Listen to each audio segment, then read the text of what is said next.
Keep driving. Take it easy. In 1996, a pair of convicted felons escaped across the country.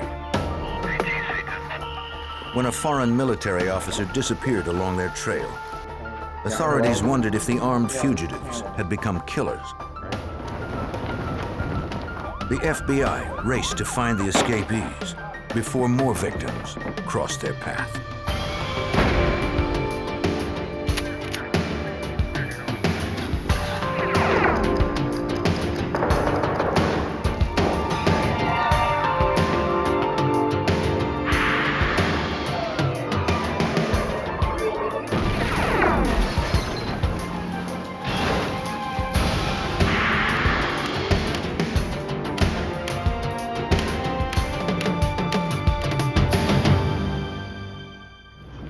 In Alabama, two desperate criminals fled the custody of a local deputy. Eluding authorities, they made their way across the country in a wave of car theft, abduction, and murder. I'm Jim Kallstrom, former head of the FBI's New York office. Escaped criminals believe they have nothing to lose. They'll do anything to avoid capture. After the convicts claimed their first victim, further bloodshed was inevitable, unless the FBI could find them and bring them to justice.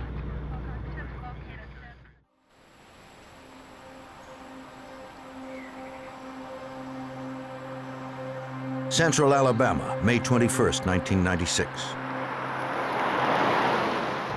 A DeKalb County deputy was assigned to transport 3 inmates from state prisons to face court dates.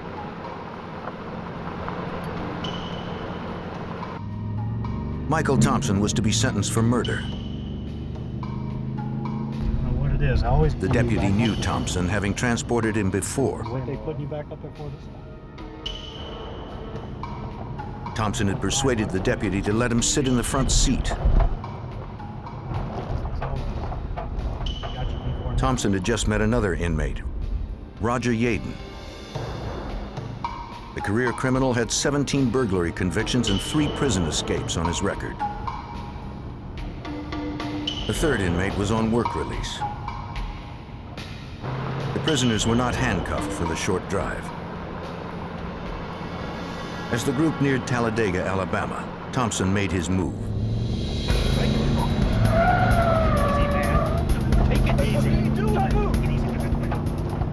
At gunpoint, Thompson forced the deputy to keep driving.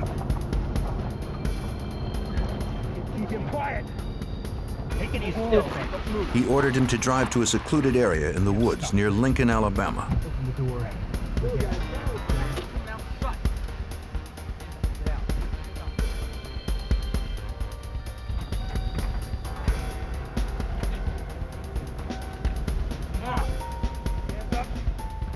Up. Thompson and Yaden freed themselves.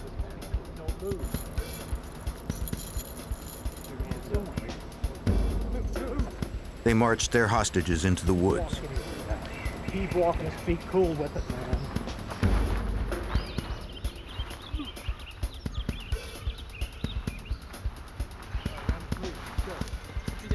Close off.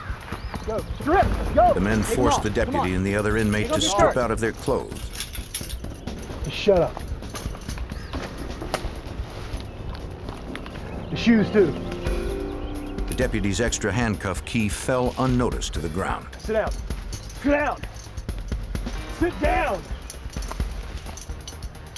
Bound in the remote woods, the officer didn't know if he would be executed. All right, hurry up. Got the clip. Let's go. It's all right, I'll be riding with you again. Thanks. The 2 escapees simply ran off. Have anything to do with this, man? Michael Thompson and Roger Yaden took off in the direction of Talladega, leaving their prison clothes behind. It was Yaden's 4th escape from Alabama authorities.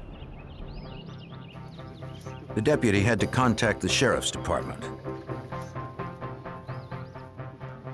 With a dropped handcuff key, he freed himself and the other inmate, then ran for help. Keep going. Get out. The escaped convicts had the deputy's service weapon and a shotgun stored in the patrol car. Under the cover of law officers, the two felons endangered anyone in their path.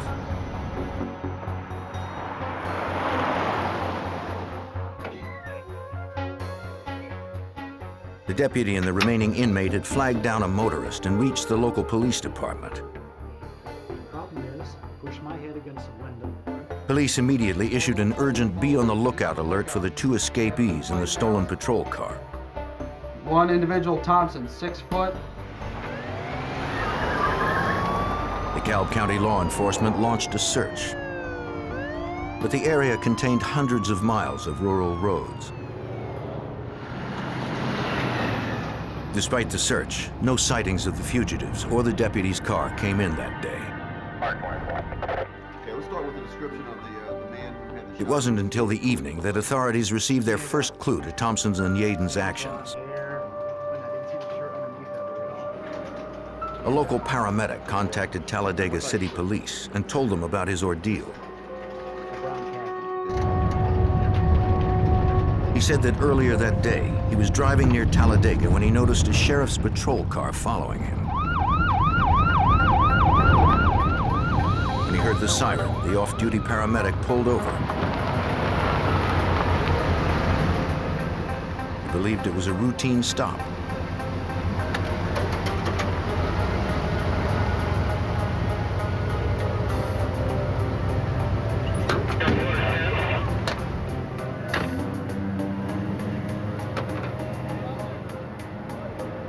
The officer asked for his license and wallet. Paramedic Bob Gortney didn't think he'd been speeding. So the reason we pulled you over is your vehicle fits the description of a vehicle that was involved in a hit and run. And I told him, well, I haven't been in any accident.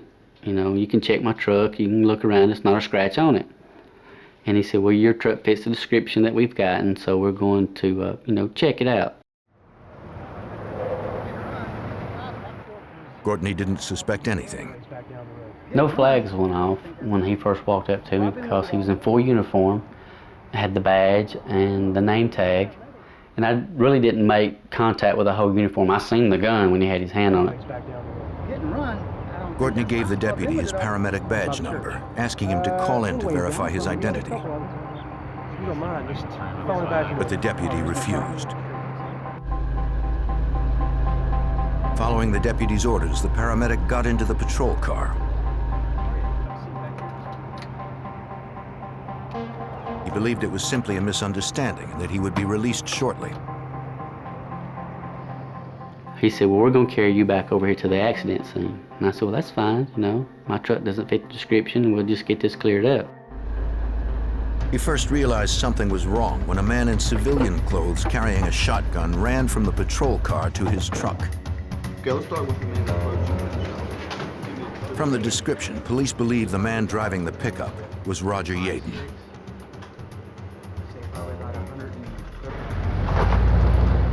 They believe Michael Thompson was the one dressed as the deputy. Thompson followed the pickup, with the paramedic locked in the back. What the deal is, you can have the truck. Gortney asked for an explanation. Keep it quiet. He said, we're just going to take your truck. And I knew right then it was a kidnapping. These guys just kidnapped me. So I went into the pleading mode, I told him, I said, look, I'm only 30 years old. I've got a wife and kids, and you have my truck, you have my gun. There's no sense in killing me. Michael Thompson followed behind to an isolated spot off the highway.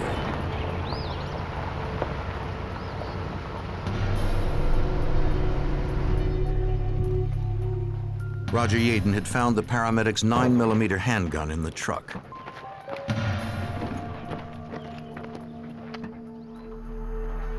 Bob Gortney was helpless in the patrol car's locked back seat. What up? Hi, man.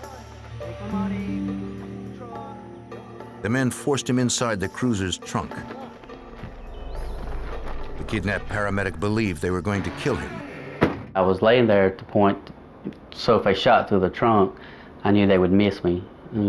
If a bullet was to come through, maybe it would graze me and not hit any vital organs, so I was trying to protect myself from the point of being shot through the trunk. And I could hear vehicles pass by, and then I heard my truck crank, and then I heard it sped off, and it was hot. I felt like I was suffocating. I kept thinking to myself, you need to slow down, because if you don't, you're going to use up all your energy, and plus it's hot in here, I'm going to dehydrate, and I'm probably going to pass out. I was scared.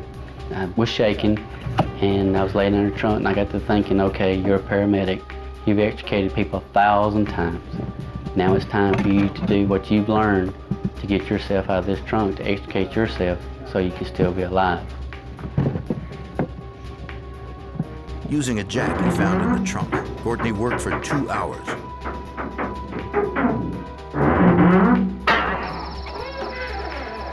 Finally, he popped the trunk open. He ran to the nearest house where a woman called police. Can you just sit there for a minute, enjoy your coffee, and try to warm up? I'll be right with you. An updated bulletin was issued for the pair of fugitives in the black pickup truck they were now driving. 232 to all units. This is a broadcast for 0900 suspect. They were armed with 2 9mm handguns and a shotgun. Armed and dangerous. Authorities sped to the main interstate, figuring the fugitives would use it to flee the area. With a stolen truck full of gas and interstate highways nearby, law officers knew that Michael Thompson and Roger Yaden had a big lead on them. They could be anywhere.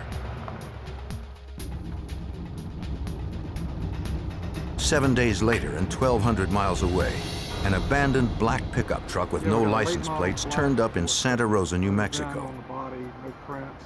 The vehicle identification number on the dash had been destroyed. But police located a second identification number on the truck's chassis. A record search showed that it was the paramedics' truck stolen in Alabama. Because of the interstate travel, the FBI was notified. An immediate search of the area revealed no sign of Michael Thompson or Roger Yaden. The armed fugitives had dumped the one vehicle investigators could trace. On June 7th, 1996, the FBI in Birmingham, Alabama, filed a warrant for unlawful flight to avoid confinement. Police agencies across the country were notified to watch for any sign of Yaden and Thompson. 2 weeks later, 1,200 miles east of where the paramedics' stolen truck was recovered in New Mexico, a group of diving students spotted a car at the bottom of Fowler Lake near Terre Haute, Indiana. Indiana Department of Natural Resources agent Dean Jenkins responded with his team. The car was laying, it was in about 25, 30 foot of water. It was on its top. The windshield had been broke out from when it sank. It apparently was driven off the ramp. Indiana Department of Natural Resources officers dove into the lake to investigate. They found a red car with no license plates. Divers could see items from the vehicle, including traveler's checks resting on the bottom. There was no body nearby. The degree of personal items we found and what they were, traveler's checks, those kind of things that would ordinarily you would think would be stolen or discarded along the way prior to someone just dumping a stolen car. I think that was the key thing that made me wonder what else was involved with this vehicle. Investigators removed the car to process it on shore.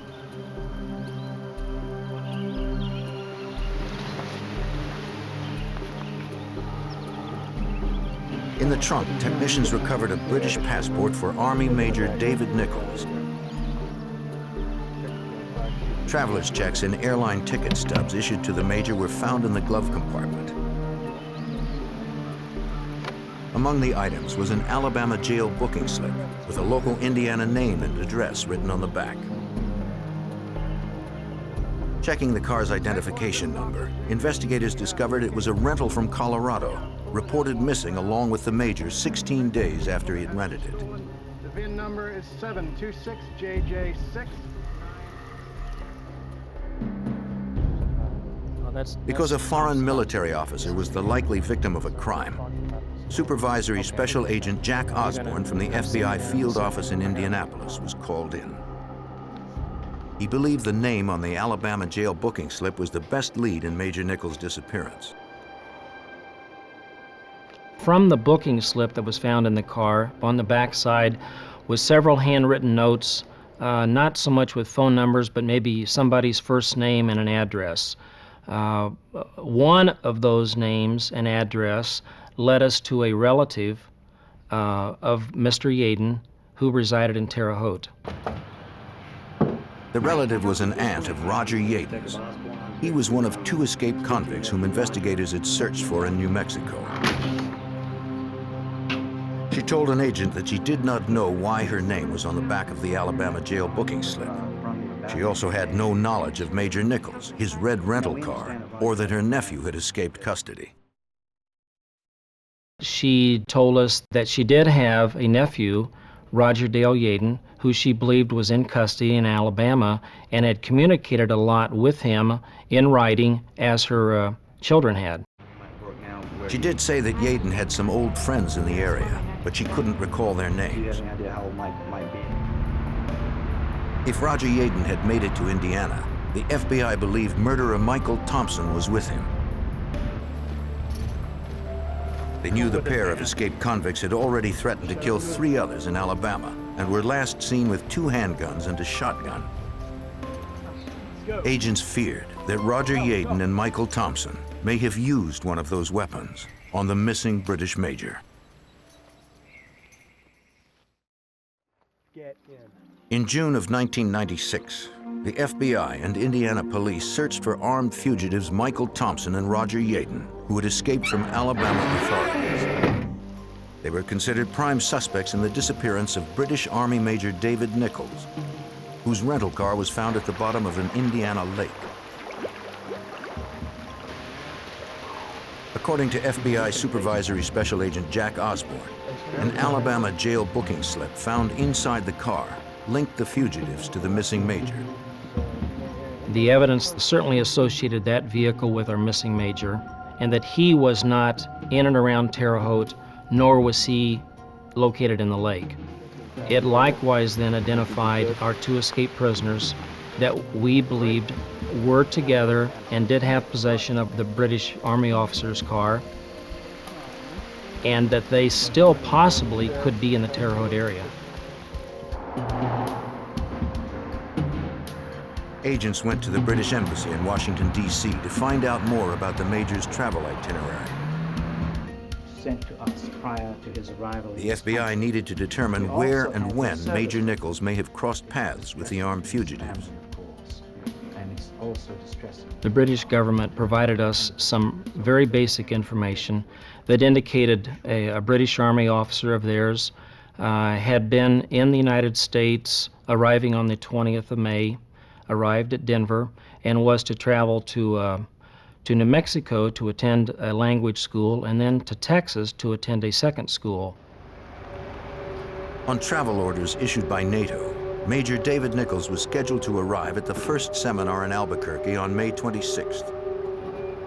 Nichols was a vice commander of the British Defense School of Languages, an expert linguist fluent in 5 languages. He told his wife and 3 children that he planned to sightsee for a few days before the seminar. But school officials in Albuquerque never heard from the major after he failed to arrive. The FBI felt it was strange that the British Army officer had not attended school. The British government likewise, through contact they had with the family and friends of the missing major, felt that it was strange that he had not been in contact with them, which then caused the British government great concern.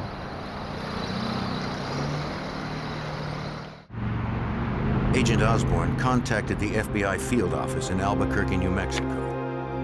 Special Agent John Shum needed to determine where the major was last seen in the 450 miles between Denver and Albuquerque. They gave us his itinerary, photos, descriptions, potential contacts here in the U.S. that he might have contacted once we couldn't find him where he was supposed to be. So they gave us a complete, what we would call a victimology of him, his background, personality. Agents also checked the British Major's credit card purchases. Hey, how you doing? The last time he used his card was to buy gas in the small town of Raton on the Colorado-New Mexico border. Can I take a look at it, please? The gas station was just 150 miles from the place Michael Thompson and Roger Yaden, the escaped fugitives from Alabama, had abandoned the black pickup truck they had stolen.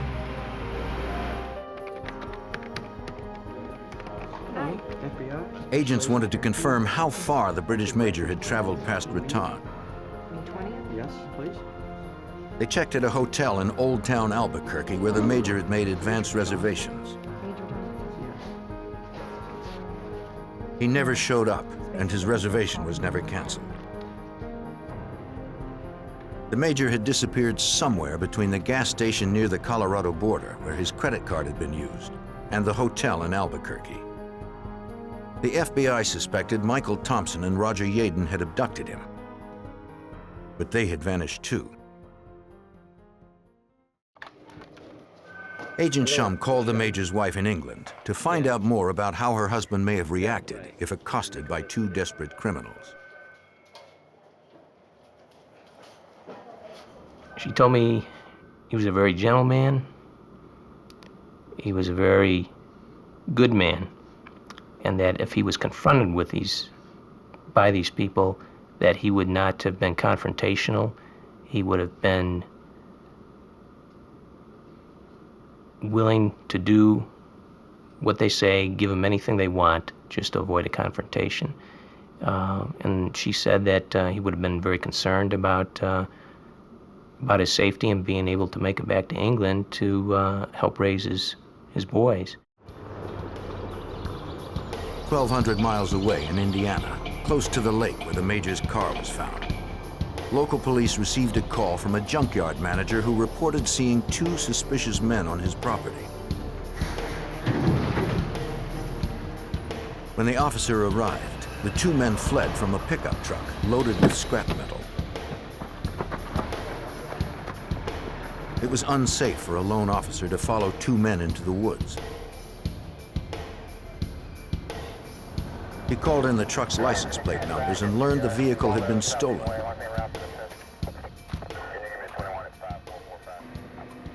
Crime scene technicians processed the truck. They found a tag from a video camera strap that belonged to Major David Nichols.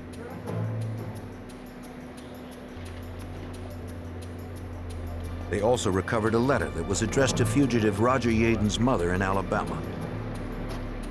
And it was generally saying that he was out of prison and was generally going to be staying in the Terre Haute area. When agents contacted Yaden's mother in Alabama, she said she hadn't heard from her son and had no idea where he might be. No, things are going fine. Investigators were sure the fugitives were nearby. We got both your photographs. The items that were recovered in that truck were extremely important because it not only associated Yaden and Thompson with that vehicle, it also associated the missing Major with that vehicle.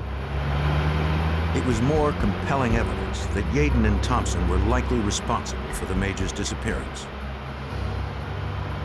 But the armed fugitives were moving fast, and the FBI was still one step behind. In the summer of 1996, the FBI continued their hunt for escaped Alabama convicts Michael Thompson and Roger Yaden. Agents suspected they had carjacked a British man who was still missing, then dumped his rental car in a lake near Terre Haute, Indiana, where Roger Yaden had relatives. At a nearby high school, the FBI and Indiana investigators had established a satellite command post. They received a court order to examine Yaden's local juvenile record. They noticed that Yaden often got into trouble with one particular friend. Checking the friend's background, they learned that he managed a nearby auto salvage yard. Indianapolis FBI Special Agent William Hamilton would chase the lead. My partner and I decided that we would drive a unmarked vehicle into this area in an undercover capacity under the ruse of looking for a specific auto part. The 5-acre property was a good hiding place. It was filled with a maze of cars surrounded by dense woods. Agents staked out the location. I just haven't seen anything in a while. It's just not moving. They needed to confirm that Yaden's childhood friend was on duty.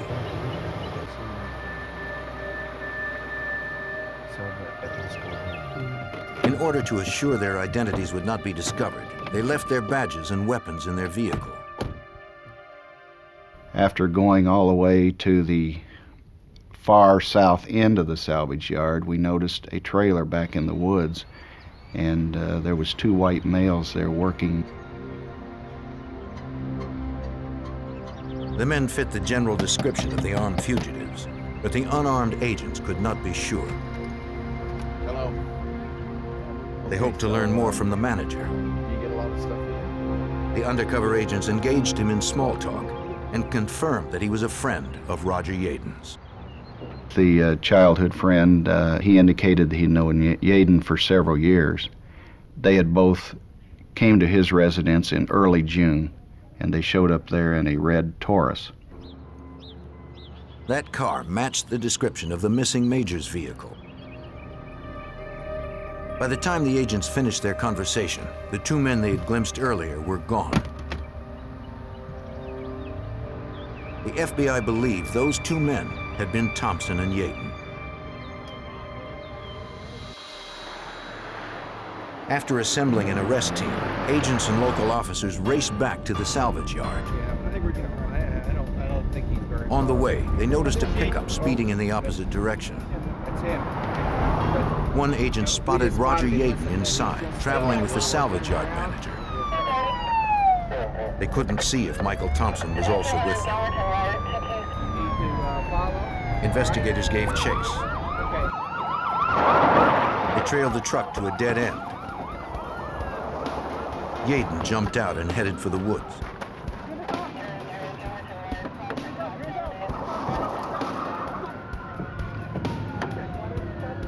The fugitive's childhood friend was detained for questioning. He said Yaden had forced him to lead police on a chase until he could jump out of the truck.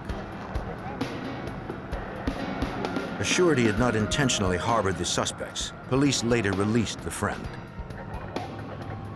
The childhood friend knew nothing of their recent criminal behavior. He had only knew that Yaden had been in jail once for burglary. Roger Yaden had eluded pursuing investigators. A canine unit was called in to track him.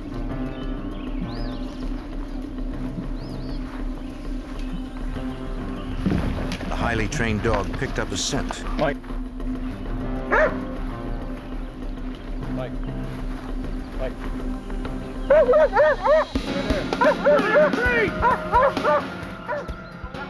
On July 2nd, 1996, Roger Yaden decided he was finished running. But his accomplice, convicted murderer Michael Thompson, was still at large. Having Yaden in custody was only a partial victory, according to FBI Special Agent Jack Osborne. After Yaden's arrest, this is not over at all. We know that we're now dealing with another fugitive, maybe the worst of the 2 fugitives. We do not know where he's at. If he's still on the property, if he's in the trailer, if he's in the woods, if he has a weapon or not. Come out with your hands up. Suspecting Michael Thompson took refuge in the auto salvage yard's trailer. Law enforcement teams surrounded it. Thompson, this is Special Agent Hamilton with the FBI. You are surrounded. I repeat, with the FBI. They ordered him to come out unarmed. You are surrounded.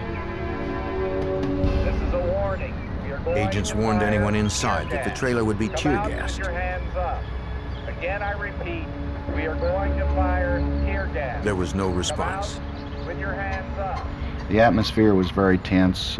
We did not know if Thompson was inside the trailer with maybe a long gun or even a handgun, positioned on some of our people. So we had to maintain cover all around the perimeter of the trailer. Come out with your hands up. You will not be harmed. Authorities gave the signal to use the gas.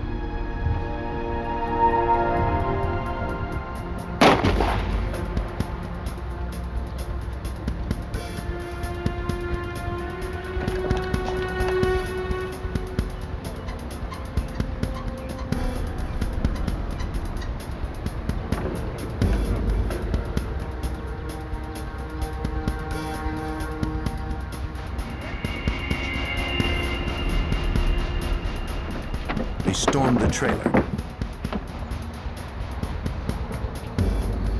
No one knew if escaped murderer Michael Thompson was armed and barricaded inside.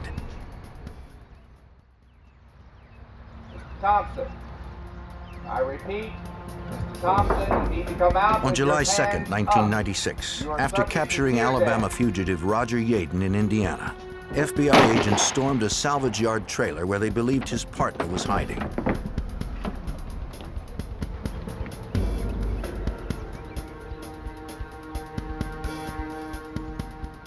But Indiana Department of Natural Resources agent Dean Jenkins and his team did not find convicted killer Michael Thompson inside.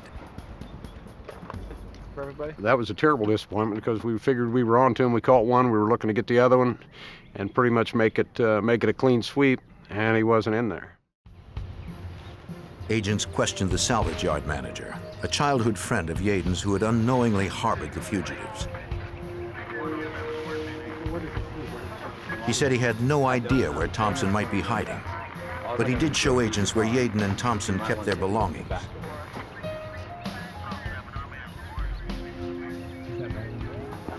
From the trunk of a car, agents retrieved a suitcase labeled with the name of missing British Major David Nichols. The Major's clothes and personal effects were still inside. Agents believed the fugitives had carjacked the Major in New Mexico. The search team secured a 3-mile perimeter around the salvage yard and told the man to call immediately if he spotted Thompson.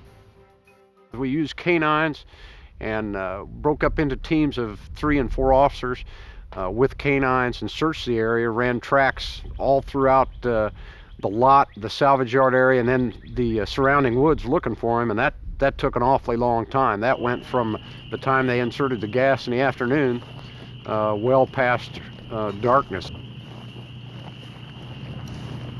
With a convicted killer on the loose, FBI and local law enforcement could not afford to wait. They patrolled roadways and fields, hoping to flush Thompson from hiding. Despite hours of searching, the fugitive had eluded them once again. Yeah, the smoke all came in this way, so markings on the outside. In the morning, agents considered the possibility that Thompson may have somehow slipped past the perimeter. They had no way of knowing if he was still in the immediate area. Then Special Agent William Hamilton got the call they were hoping for. All right, good. Listen, don't go near him. We're going to be there. On July the 3rd, the morning following the arrest of Roger Yaden, the childhood friend of Yaden telephoned me and advised me that the subject, Thompson, was asleep in the junkyard in the back of one of the cars near his residence, the trailer.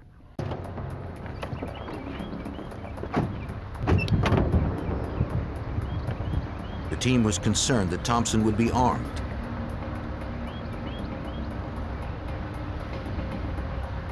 There was no telling what the desperate fugitive would do when cornered. Exhausted from running, the killer gave up without a fight. Hands up, hands up. After 43 days, 6,000 miles, and thousands of man-hours, the last fugitive wanted in Major Nichols' disappearance was in custody. Thompson refused to talk to investigators. But Roger Yaden, apprehended the day before, felt differently. Hoping for leniency from federal authorities, Yaden agreed to tell investigators what they wanted to know. We also need a new car. We need to ditch the pickup. FBI Special Agent Jack Osborne led the questioning. We had about 200 bucks. Yes. All right. We only have one. He indicated a willingness to give us a statement, to provide all of the information that he and Thompson were involved in, to include the initial escape, to include the carjacking in Alabama. And this is the first time that we learned that the British Army officer had been killed. In the black pickup the pair had carjacked from Alabama, the fugitives made their way to New Mexico, selling tools from the truck for money. When their cash ran out, they decided to rob and carjack another victim.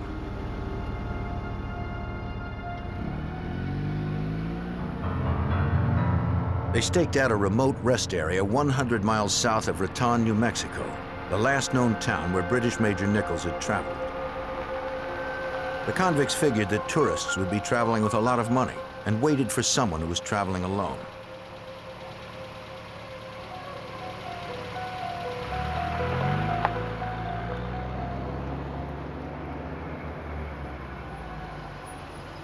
That's when the British Major pulled up.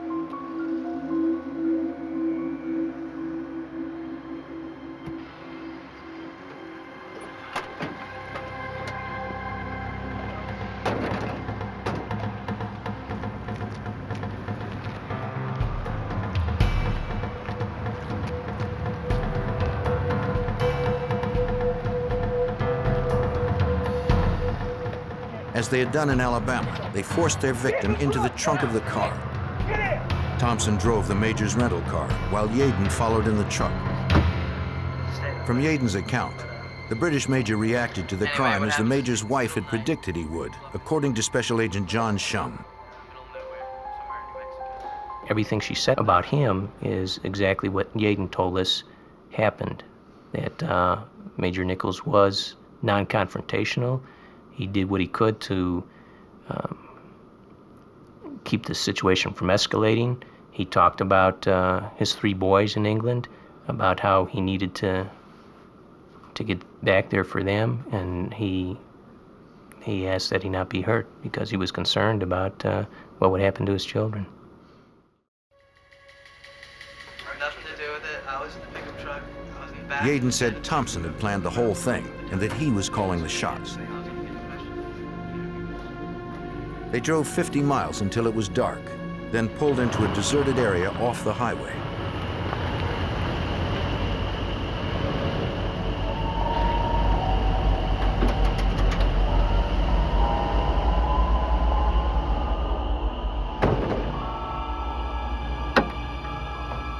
At gunpoint, Thompson forced Major Nichols out of the trunk. Without warning, he shot him in the back of the head. Thompson turned the Major over and shot again. They hid his body at the site, then abandoned the pickup truck several miles away.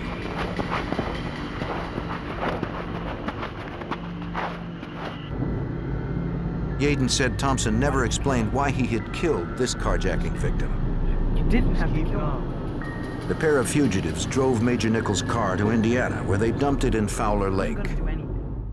Tell us about the gun. Roger Yaden had confessed his crimes to the FBI, but he wanted a deal before he gave up the location of Major Nichols' body. He wanted to hold back until he could get some assurance from the government that we would not seek the death penalty against him. If that occurred, then he was willing to help us find the body of the missing Major if we had not located the body already. All right, so let's talk about this deal. What are you looking for here? Agents met with Yaden and his lawyer.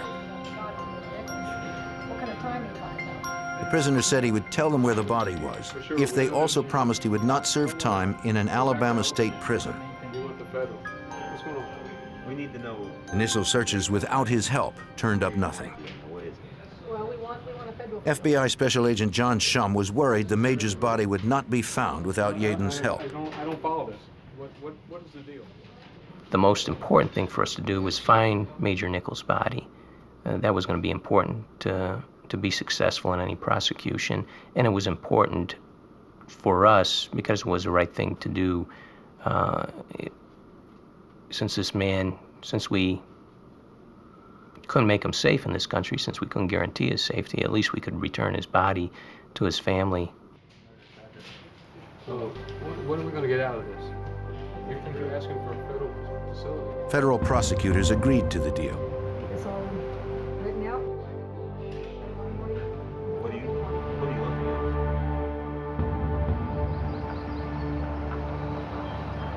at? Yaden led investigators to a secluded spot in the New Mexico wilderness.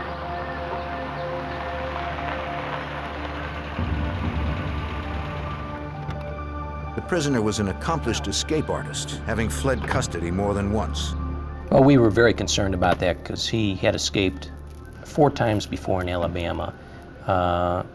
He was obviously very good at that. Plus, we had to be concerned about our own safety. So not only did we focus on the mission of finding Major Nichols' body, but we had to be very, very concerned about making sure Roger Yaden was not trying to deceive us and just using this as a ruse to set up an escape attempt. FBI field agents were wary as a SWAT team secured the location. They had no way of knowing if Yaden might have friends in the area waiting to strike at agents. On September 24, 1996, recaptured prisoner Roger Yaden led the FBI into the New Mexico desert, where he claimed the body of Major David Nichols remained hidden after being murdered. Yaden would be spared the death penalty if he could locate the remains. FBI Special Agent John Shum recalls that the likelihood of finding the body without Yaden's help was slim. It was a very desolate area. It was off of a very little used 2-lane highway in New Mexico in a very remote area. And then off this 2-lane highway, we had to go down a gravel road for approximately a mile. And then off the gravel road, we had to drive into a cattle pasture for several hundred yards. So it was incredibly remote. Agents were concerned that Yaden had taken them there as a ruse to effect another escape. Finally, Yaden pointed out a spot to the agents. There it is.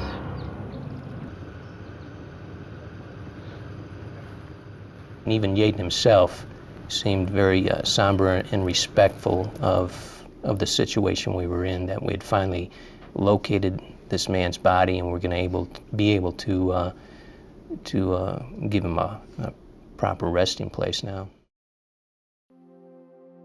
Didn't you say something about exposure to the elements made identification impossible.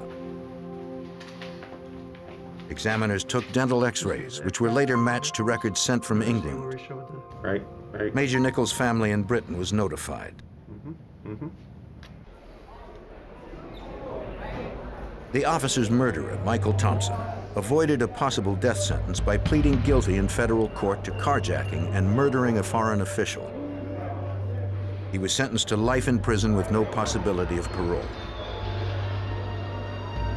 For kidnapping, robbery, and escape in Alabama, Thompson received 5 additional life sentences.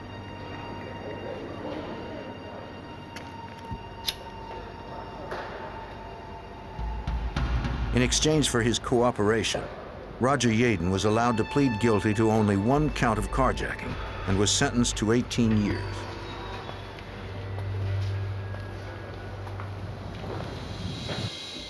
Yaden was afraid of Alabama state prisons. As part of his deal, he was to serve his sentence in a federal facility. Yaden, time to get up. He was temporarily held at a county jail in Las Vegas, New Mexico, until he could be transferred. Yaden, let's go.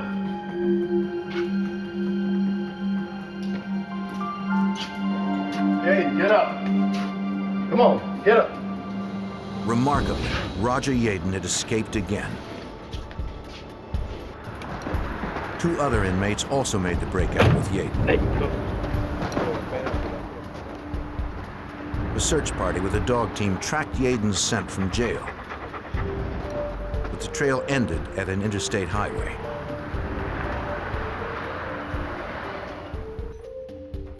Later that day, authorities captured one of 2 other inmates who escaped with Yaden. Go ahead. The inmate had injured his leg in the attempt and was unable to get far on foot. He explained to authorities how they got out. He said that Yaden had designed the plan. In the jail's black market, he bartered for an Allen wrench and a hacksaw.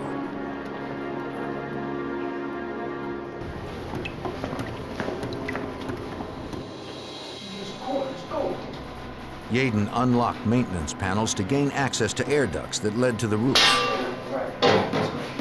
He cut through ductwork, then the roof to get outside.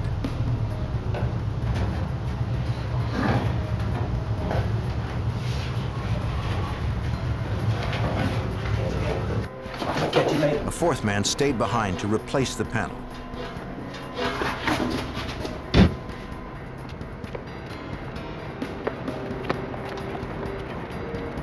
The escapees moved along the roof of the jail, then jumped over the wall.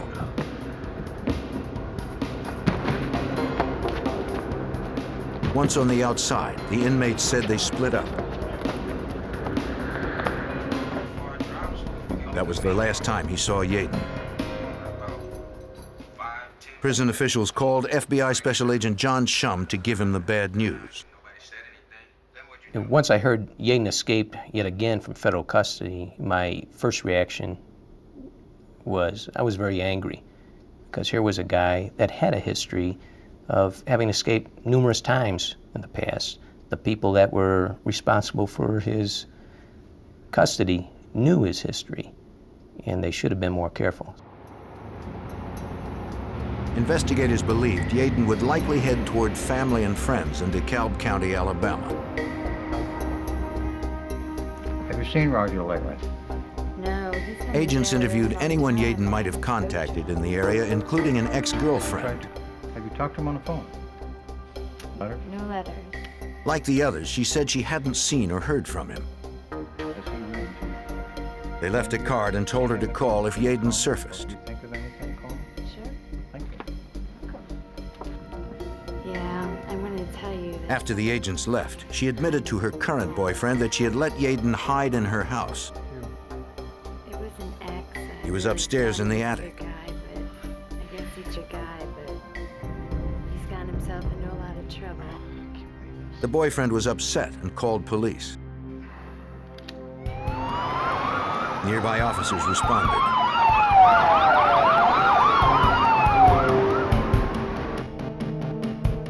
They didn't know if Yaden was armed and waiting for them.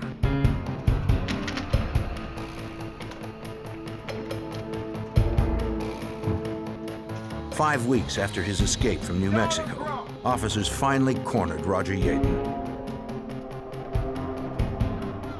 Captured in DeKalb County, Alabama, Roger Yaden's crime spree ended where it began. His escape nullified the deal with federal prosecutors.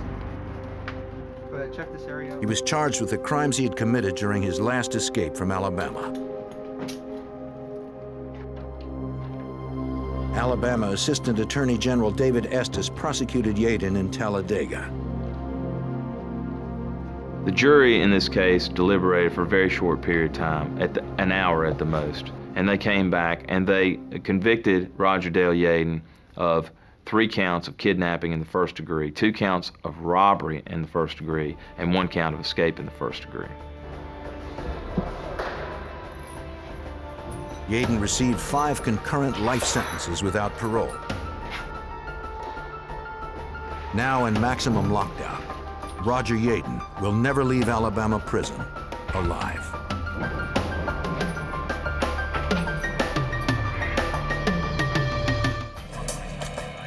In Alabama, a series of deadly assaults shocks the community. and frustrates police. All the killers leave behind are the dead and fleeting images on surveillance videotape. Local police and federal agents follow the killer's trail up and down the eastern seaboard. The shadowy fugitives keep running, but the FBI will not give up the chase.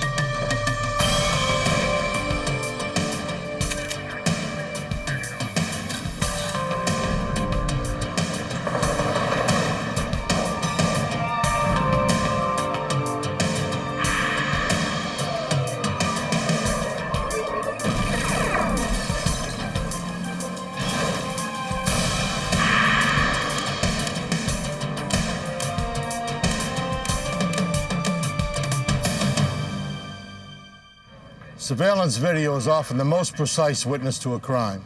Its images can speak for victims when they are unable. After 3 brutal murders were caught on tape in Alabama, the suspects fled the area.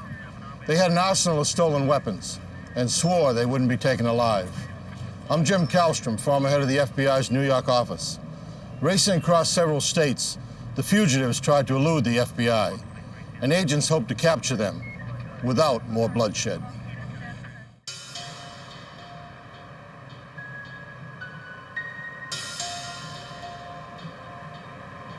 In the 1990s, Birmingham, Alabama saw a drop in both its population and its crime rate. But even in the safest cities, killers can strike. On May 18th, 1996, a customer at a gas station discovered a body.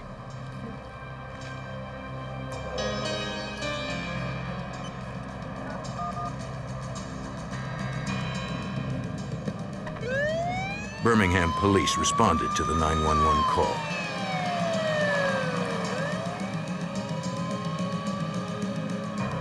Crime scene investigators determined the victim, the station cashier, had been shot to death. He was the only employee on duty that day.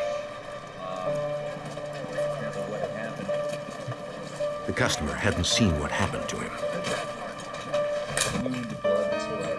A trail of blood led back into the store and behind the counter. More blood there indicated the cashier lay briefly on the floor before going outside, perhaps hoping for help. He barely made it to the parking lot. Police first suspected a robbery shooting, but money was left on the counter, and the cash register had not been emptied. No fingerprints pointed toward a suspect, and no witnesses had seen anything. Investigators retrieved the store's security videotape and sent it to the police lab.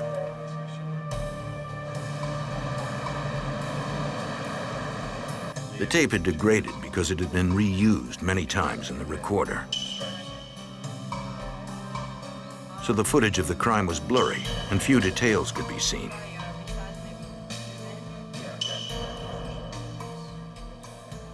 Police technicians tried to clean up the image electronically for detectives. The enhanced tape gave investigators a better look at the crime. It confirmed what the crime scene clues suggested. A lone customer shot the cashier, even though the employee was complying with his demands. It seemed he killed without reason. Technicians made video captures of individual frames and tried to enhance them in order to see the face of the perpetrator or any identifying characteristics. Pictures aren't great. Birmingham police hoped to identify the suspect from the stills. Checking mugshots, they could not find a match. Detectives interviewed friends and relatives of the victim, trying to find some lead on the senseless murder. Sorry for you to come down here under these circumstances, but No one recognized the killer or knew who might want the cashier dead. still picture. Now they're a little fuzzy. Without any other evidence, the investigation stalled. 2 months later, and 20 miles south of Birmingham, a call came into the sheriff's office in Shelby County, Alabama. Sheriff James Jones received the report of 2 people downed at a pawn shop. When we got the phone call, it really wasn't clear to us exactly what had happened. We had reason to believe that lives had been lost in the building. It happened so rarely in our county that I really was surprised when I got on the scene. EMTs determined the pawn shop owner had died from multiple gunshots. A female employee was in critical condition with a gunshot wound to her head. All other cars, when you're outside, make sure they... The sheriff ordered deputies to stop any suspicious vehicles in the area. We really didn't know what we were looking for at this point, but we was in hopes that our people would be sharp enough if they saw something that was out of place that they would be able to recognize that, stop that vehicle, and perhaps give us some leads from it. Stabilizing her as much as they could in the field, the paramedics prepared the woman for the helicopter ride to the hospital. Authorities determined more than $2,300 in cash and jewelry was missing. And the gun cases had been nearly emptied. Since the pawn shop had frequent customers, it wasn't difficult for crime scene technicians to lift hundreds of latent fingerprints. Connecting one of them to the crime might be impossible. The lead investigator was Shelby County Sergeant Michael DeHart. There was really a lot of evidence processing to be done, fingerprint dusting, so on, but we didn't find anything definitive as a result of that. The one thing that we did find that we did have were shell casings that were left at the scene. The murder weapon was a .380 automatic handgun. At the time, we didn't know if this was a one-time event that had occurred or if this was a part of a larger series of events.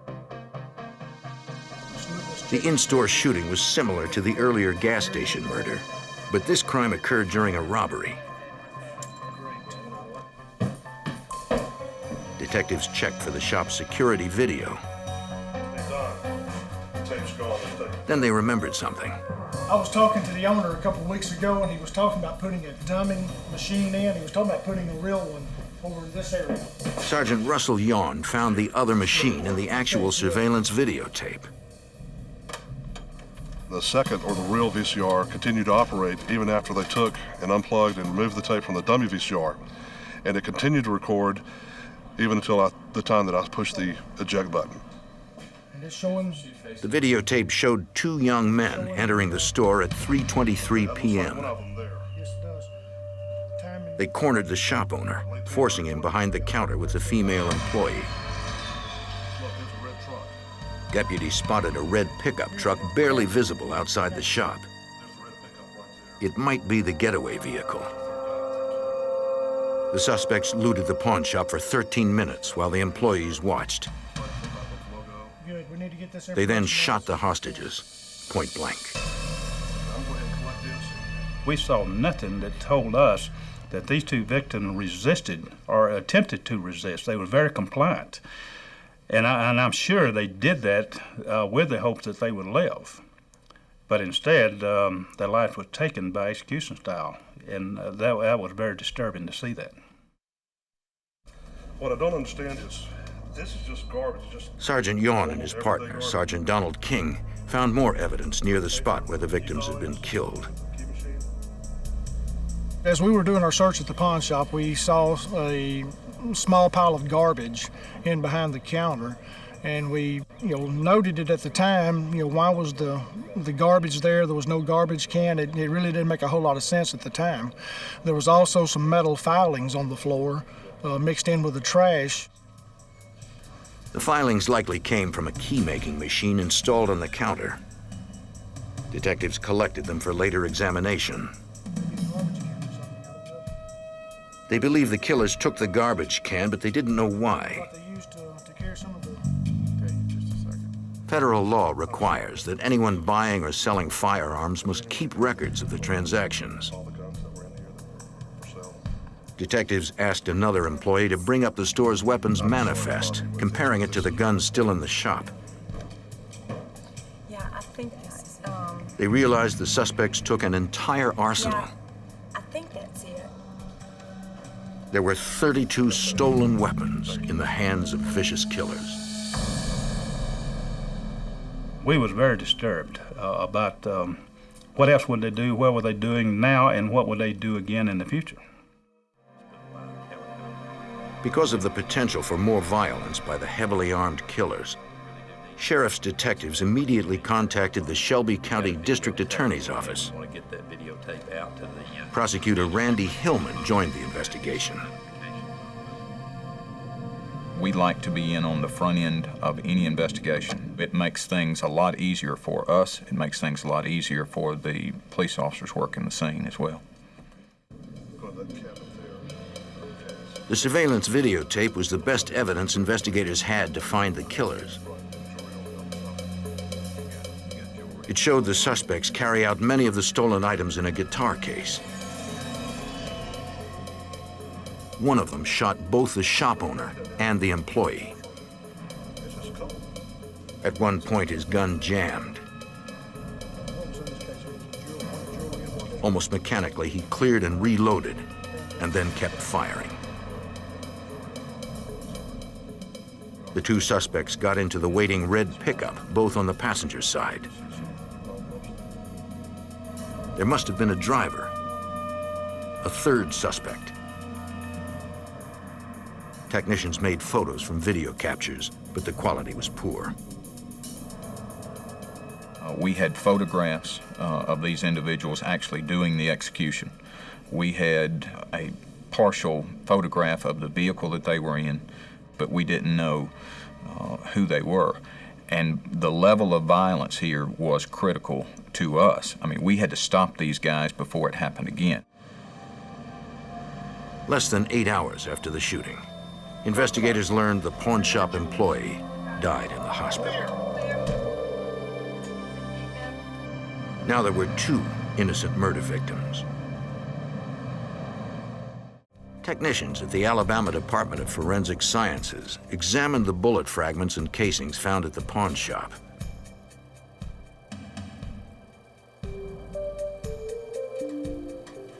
They compared them to those used in other area shootings, including the one at the Birmingham gas station, to see if the same gun was used. But the pawn shop bullets did not match any others. Still, investigators thought the 2 crimes might be related. They turned to the public for help. We were able to distribute still photographs to the local media in the area, and we enlisted their assistance in getting the pictures out there to the public and to request assistance in identifying the perpetrators of these crimes. They kept several aspects of the crime secret to help identify more reliable What's leads. the address on Commerce Street? Okay. The media exposure generated dozens of calls. Okay, how many guys were there? One caller said that while driving in Birmingham, he saw 2 men fitting the description of the pawn shop killers. They were carrying guns and a guitar case from a red pickup into a house. Okay. The detail of the guitar case had been withheld from the public. Okay, great. The caller said he knew the men, but only by their street names, Okay. Turkey and Maine. Hey, Mike, we just got some... Shelby County detectives took the information to Birmingham police. Got an informant calling with 2 guys loading up... The Metro Department had a database on street names. Teams about Turkey was an alias for 16-year-old Marcus Presley. He resembled the shooter in the pawn shop murders. Maine was 18-year-old LaSamuel Gamble. He resembled the second pawn shop robber. The 2 had long juvenile records. Go into the areas where the information indicates... Through court documents, they learned where Gamble lived. We knew that the people that we were looking for were very dangerous men. They had killed before. We were afraid that they would kill again. And so when we undertook these searches, we wanted to use every safety precaution available to us. So we used tactical, dynamic entries into the residences that we searched. Sheriff's have a search warrant!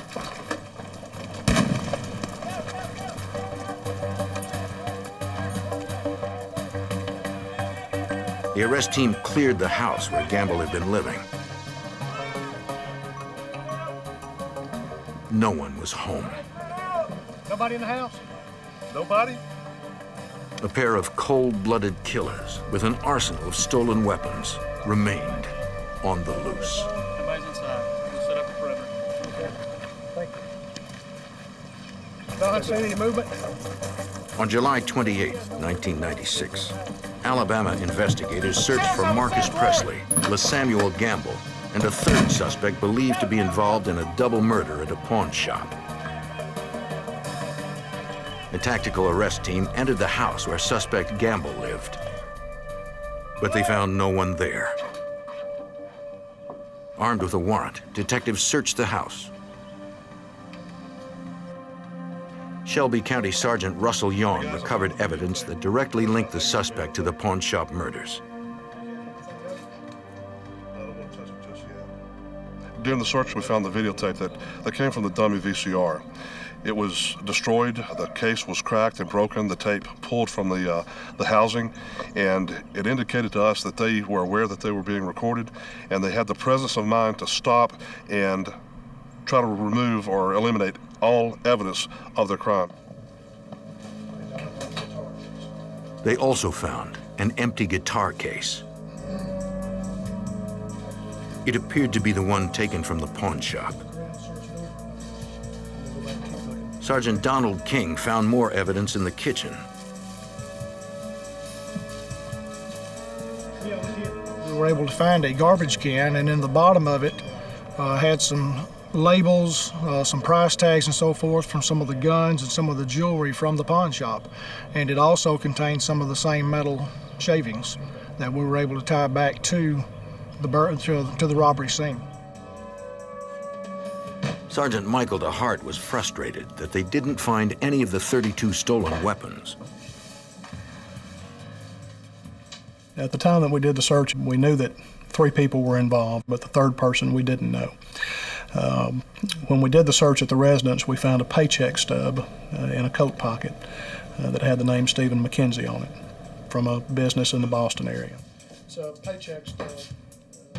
Perhaps McKenzie was the third suspect who drove the getaway vehicle. Dated fairly recently. He had no local address, but neighbors said he was a friend of Gamble and Presley. Court records listed Marcus Presley as living with his grandmother. There's nothing here that can directly be tied to the pawn shop. Investigators searched that house too, but found nothing there that related to the crime. That's 10-4, it's 1230 3rd Avenue West. Presley's grandmother arrived home as they were executing the search warrant. Yes, ma'am. We got a search warrant to search this residence. Can I go in the house? Not right now. We're doing an investigation of a robbery, but you can speak to these 2 people right here. Ma'am, I'm Chris Curry with Shelby County Sheriff's Office. Do you Detectives showed her video captures from the robbery. Tell me if you recognize anyone. 2 people. She admitted one of the men looked like her grandson. Picture if you would and help us and tell me if you recognize anyone. She had tried her best to raise Marcus, but he got involved with drugs and gangs and had been in trouble ever since. Thank you very much. You've been very helpful. And again, I apologize for the inconvenience. She said he would disappear for weeks at a time. But it will take him a few more minutes to finish. She was devastated to learn that now he was a murder suspect. You are certainly welcome to sit on the porch if you'd like. The suspect's apparently constant movement troubled prosecutor Randy Hillman. They were young, they were mobile, they didn't have any home base that they operated out of like normal people have a home that they go to and from. They had several different residences that they would frequent. Detectives canvassed the neighborhood where Gamble and Presley hung out, interviewing anyone who might know the suspects.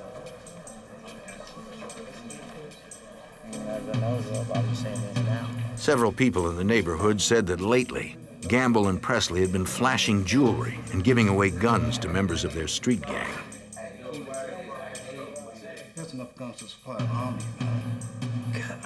Some said they heard the suspects were still in the area and offered addresses where the young men might be staying.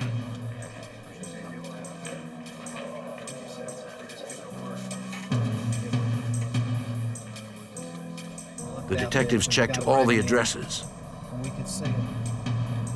Gamble and Presley seemed to have disappeared. We had one last place that we wanted to look before going home that particular day. We were on the way back, and the suggestion was made, let's ride by the uncle of LaSamuel Gamble. Let's ride by his house and just see if anyone's there. We did that, and when we did, we saw a red pickup truck that matches the description of the vehicle that was used in the robbery.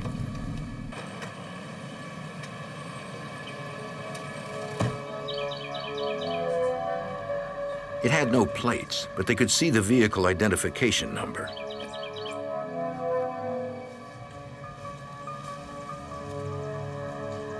The detectives noticed a Massachusetts parking permit in the corner of the windshield. 6802746.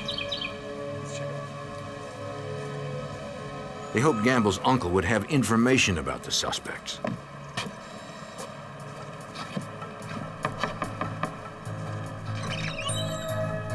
Good afternoon, sir. I want to talk to you about that red truck on the side of your house. The uncle agreed to answer their questions, but not at his home. He did not want to be seen with the cops. They took a drive so they could talk.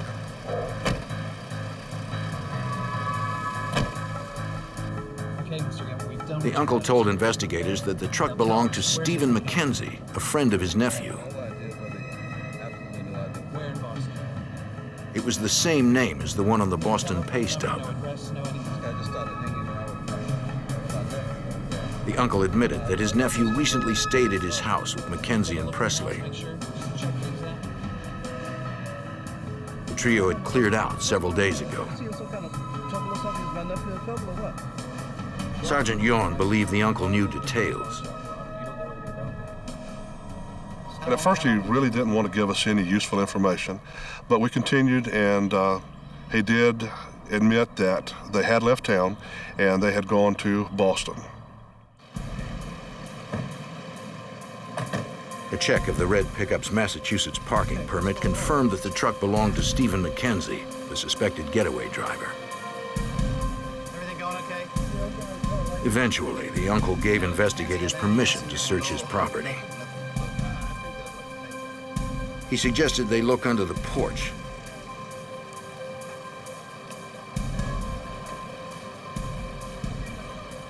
There, police found a paint gun. The serial number on the gun matched one taken from the pawn shop. There was enough probable cause to impound McKenzie's pickup and process it for evidence. But the technicians did not find anything that tied it to the pawn shop robbery homicide. With the possibility that the suspects had left the state, Shelby County authorities contacted FBI Special Agent Jeff Newton.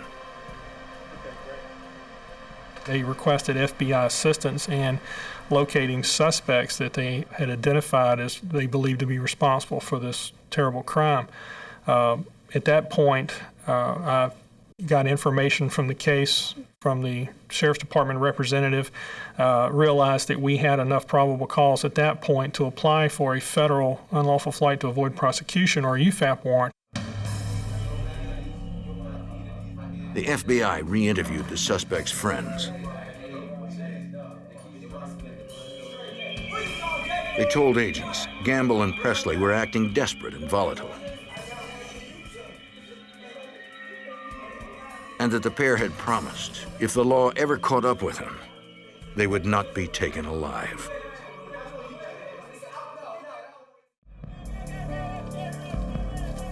In Alabama, authorities struggled to find the men believed responsible for 2 robbery homicides. The state increased the reward for the capture of LeSamuel Gamble,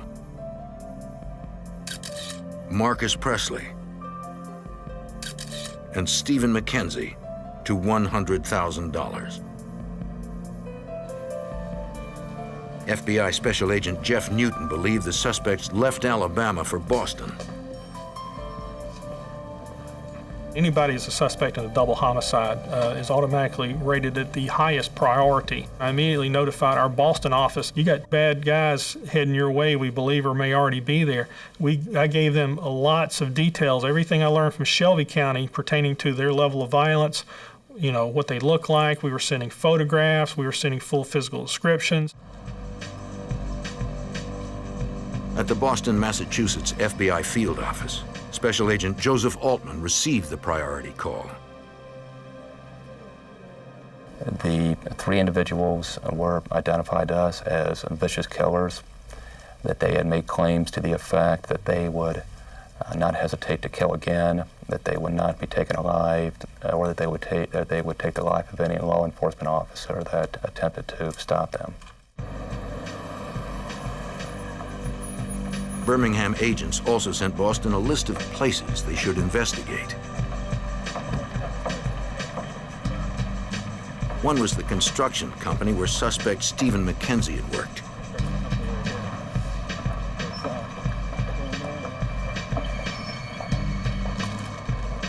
Agents went to speak with the owner. Special Agent Daniel, this is Special Agent Preston. The man said he had not seen the suspect in weeks. If McKenzie was in the Boston area, he had not made an attempt to come back to work. The owner had an employment record, but it did not contain any new address or other information that would help find the suspect. Great.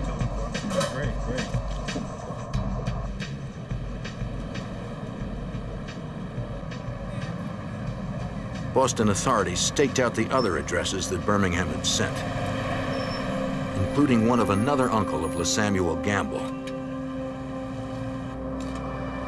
But they did not approach this house immediately. We did not want to let on that we were surveilling this particular home. We wanted to allow at least 1 or 2 areas, homes in the area that they could return to. After several hours, they spotted a man leaving the residence. Looks like him from here. Radio back in and tell him that someone's coming out of the house. It was not one of the suspects.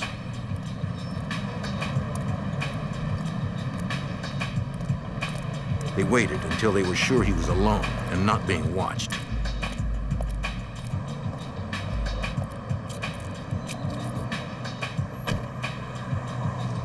How you doing, sir? I'm Special Agent Daniel and Special Agent Frenzel would like to ask you a couple questions if we could. All right. Do you live in that building? He was hesitant to talk, but did say that neither Gamble's uncle nor the suspects were in the house. No one's in there? Marcus Presley. But he had seen them. Thank you very much. Again, we just have to ask you. He told us that both Gamble and Presley had been staying at this location, but they had since moved out. He did not know where they moved to. We felt that this location was no longer vital in our investigation, so we obtained a search warrant and searched the home and did not discover anything of lead value. Another address on their list was in Roxbury, a suburb south of Boston. An agent set up surveillance there.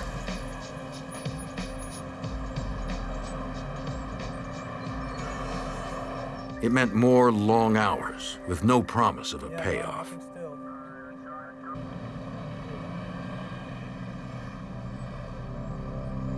On August 1st, 1996, the Boston FBI held a press conference. We believe these individuals to be extremely dangerous, most likely armed. They're wanted in Alabama.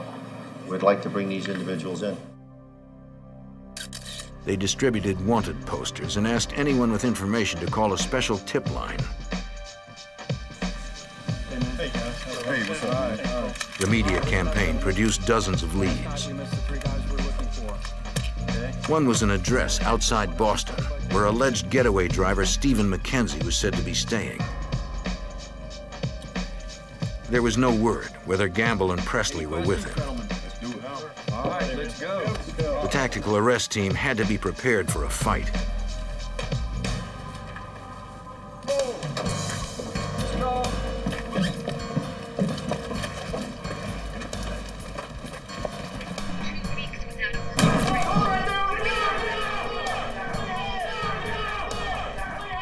They caught McKenzie off guard.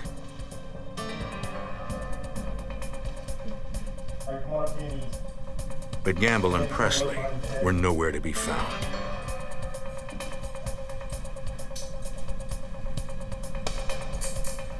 The two fugitives remained free and on the streets with an arsenal of stolen weapons.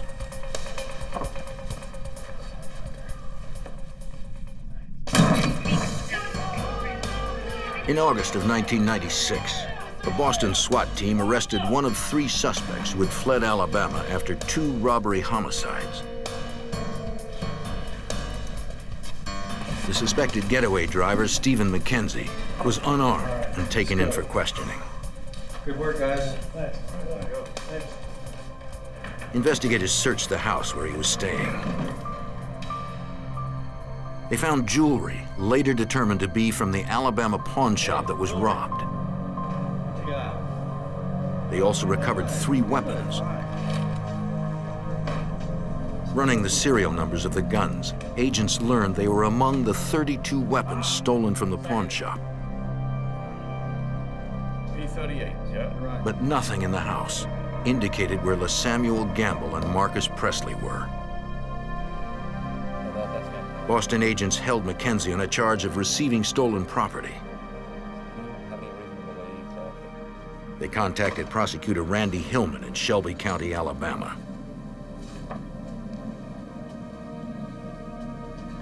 Immediately after receiving that telephone call, we got on a plane and flew to Boston to help the Boston investigators. They hoped McKenzie could lead them to the elusive armed killers. We knew the level of violence and the numbers of guns that they had and what a danger they posed to other people. The Shelby County authorities interviewed McKenzie. Mr. McKenzie, you know why we're here. Our major concern is that these weapons are going to get back out on the street, and someone else, innocent persons, are going to lose their lives. They confronted him with the evidence they had. Hoping for sentencing leniency, the suspect began to talk. We're sitting around or whatever and drinking, and we just decided, hey, let's do it. He said that he, Presley, and Gamble planned the pawn shop robbery in mid-July. They drove by the shop to check it out. Drive the car, watch out, stay Gamble said it would be a good place to rob. There were guns, jewelry, and cash inside, and no security. I'm positive. It was guaranteed that, no one would get hurt. It was just a in and out thing. On July 25th, they returned in McKenzie's pickup.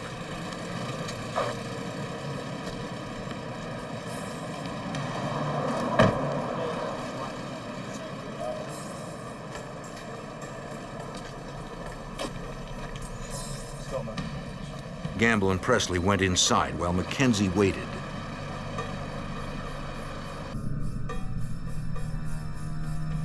They were only supposed to grab the money and valuables.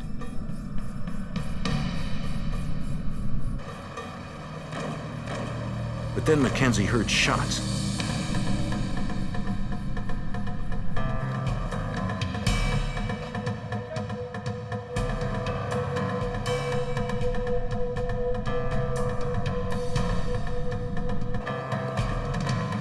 They took what they came for, then fled.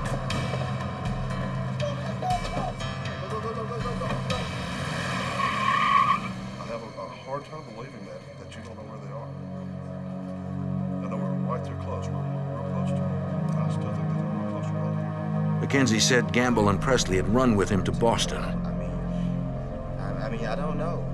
and that they might still be in the area somewhere. I'm positive about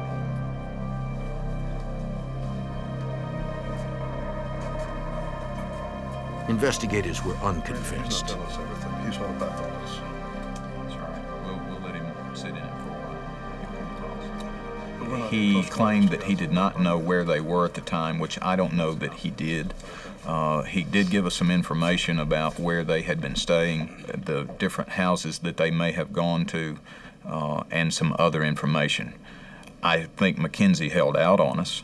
I think Mackenzie knew more than what he was telling us. At trial, Mackenzie's testimony would be attacked. The prosecutor turned to the one unimpeachable witness, the surveillance video. He sent the tape to the FBI's audio and video processing lab in Quantico, Virginia. The task of cleaning up the footage fell to video program manager Dale Linden.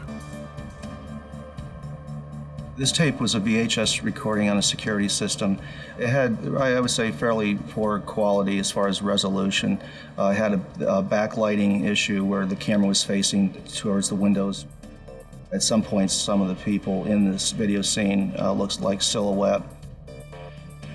As people moved around, the closer they got to the camera, the better images we were able to retrieve. Focusing on the portions of video where the perpetrators were nearest the camera, Linden began enhancing the images.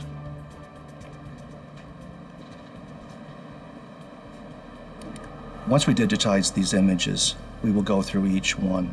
And depending on what the problems are, we will apply different types of filter processes. In this particular case, the first thing we did was we did some contrast adjustments to make the images look brighter and focusing in primarily on the subjects.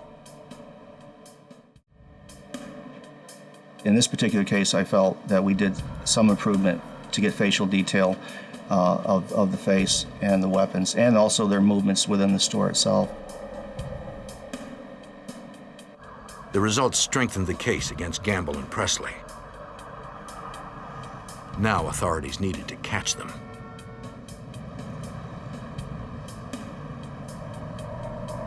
The FBI continued their stakeout at a house in Roxbury, Massachusetts, where informants said the men might hide out.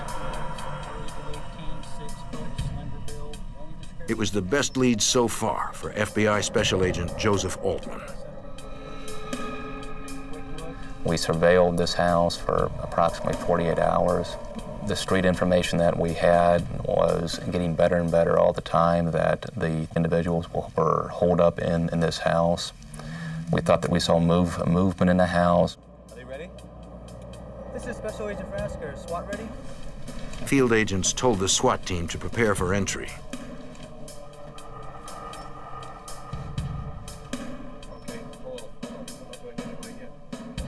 Right before the go word was given, a man left the target house. Excuse me, sir. How you doing? Agents believed it was Gamble's uncle. They knew he was on probation for a felony offense. In accepting probation, a person gives up his Fourth Amendment rights. He can be stopped and searched at any time. Oh, that's what we want to find out. Why don't you put them in this procedure? This all right. I don't care about your cousin. Gun! Agents found a handgun. This was one of the weapons that was actually stolen during the robbery in Alabama, one of the 32 weapons that were stolen. He told us that the subjects were no longer in this house. However, we felt that since he was related to the subjects and that he had a stolen weapon on him, that we could not take this information at face value. So Boston SWAT went ahead and made the entry. Gamble and Presley had sworn never to be taken alive. So the SWAT team prepared for a shootout. We felt that the only way that they were going to be extricated from the house was through force. The tactical arrest team swept through the house, clearing each room as they went.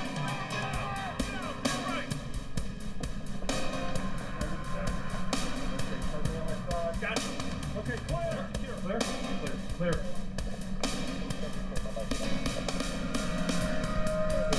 Good job, good job. No one was inside.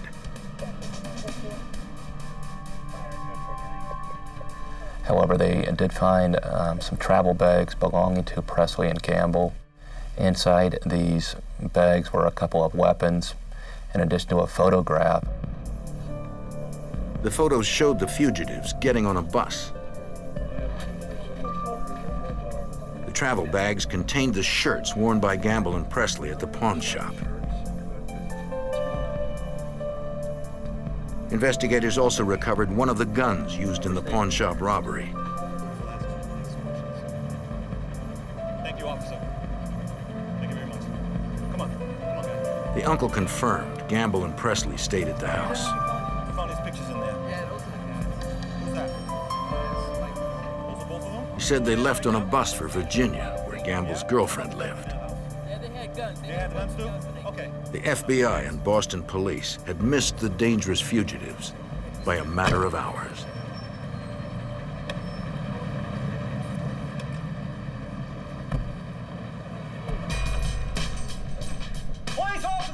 On August 5th, 1996, fugitives LeSamuel Gamble and Marcus Presley eluded an arrest team in Boston.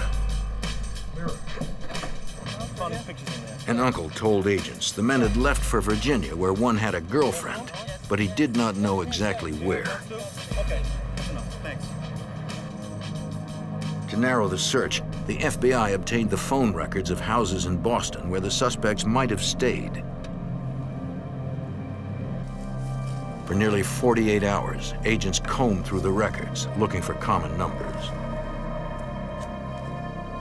According to FBI Special Agent Joseph Altman, they found one. We did find a common phone numbers that occurred about 2.5 months before the murders took place and about a week after the murders took place. The number was in the Norfolk, Virginia area. Boston agents contacted the FBI's Norfolk field office. On August 8th, Special Agent John Harley received word from Boston to apprehend the young fugitives. Youth can be a factor in making somebody a little bit more unpredictable. If they're older and more set in their ways, they may even have a past pattern of conduct that we can look at and help us in apprehending that person. But with these two individuals, as young as they were, they proved to be very difficult because they were not predictable at all. At 5:30 the next morning, the fugitive task force arrived.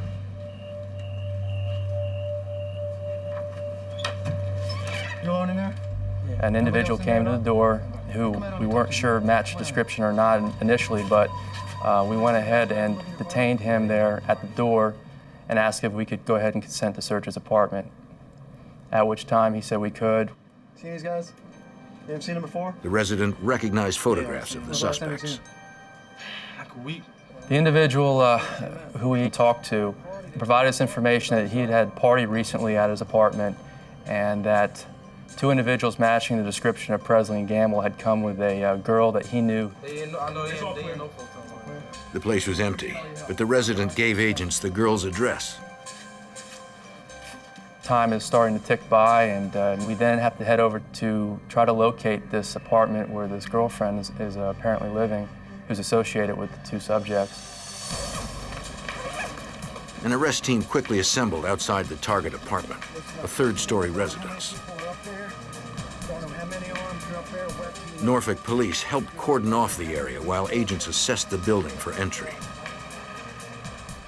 It's now getting to be about 9 o'clock in the morning. The sun's up now, and we were getting concerned that if the two subjects were sleeping, that they weren't going to be sleeping for very much longer, and we would prefer to go in if they were obviously not awake. The arrest team split into two groups and moved in. We decided to make our main effort use the most people to go up the fire escape, which isn't the most conducive route, but it was the route that we thought offered the most surprise. We also then stationed 2 special state police agents on the front door, which would have been in the interior hallway, just to make sure that any bad guys didn't run out. The agents did not have the time to obtain a search warrant for the apartment. To get inside and make a legal arrest, they would have to see the suspects or get permission. They spotted a resident through a back window and took a risk. We announced to him who we were and that we were looking for a couple of individuals and asked if he minded if we took a look around. This older gentleman then stepped aside, nodded, "Come on in," and that's when we made our entry.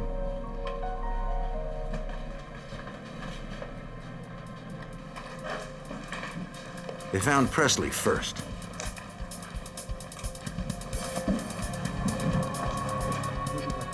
We immediately handcuffed him and detained him. He had no opportunity to warn his friend. In a rear bedroom, the team found Gamble. The agents positively identified Presley and Gamble from photographs and placed them under arrest.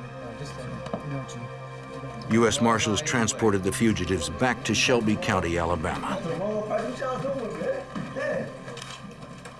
When questioned at the county jail, Samuel Gamble blamed Presley for the murders.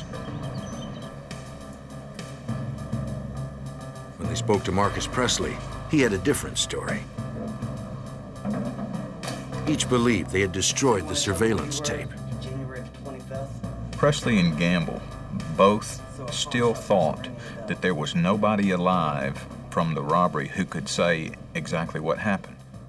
They continued to point the finger at each other, saying, "He's the one that did it," or "It wasn't me, it was someone else," until they saw the videotape. Once they saw the videotape, they realized that no longer could they lie about it, that we had them actually doing the executions. And the whole tenor of the conversation changed then. Eventually, Marcus Presley, after pointing the finger several other places, Presley confessed and said that he did do the killing. How about this? Presley also confessed to another crime. He had been the shooter in the gas station murder in Birmingham. He said he thought the cashier was going for a gun, so he shot him. In 1997, the 3 suspects had separate trials. For his role, Stephen McKenzie received 50 years. An Alabama jury convicted Samuel Gamble of capital murder and sentenced him to death for being part of the pawnshop slayings. Marcus Presley received the death penalty for killing the gas station cashier. Another jury sentenced him to death a second time for killing the pawnshop employees.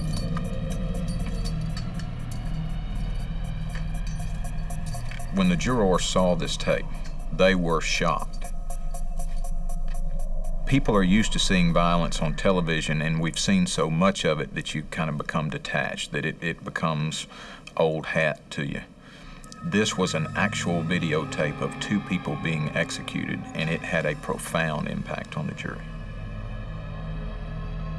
Actually, the owner of the pawn shop was an unwitting participant in the investigation of his own murder.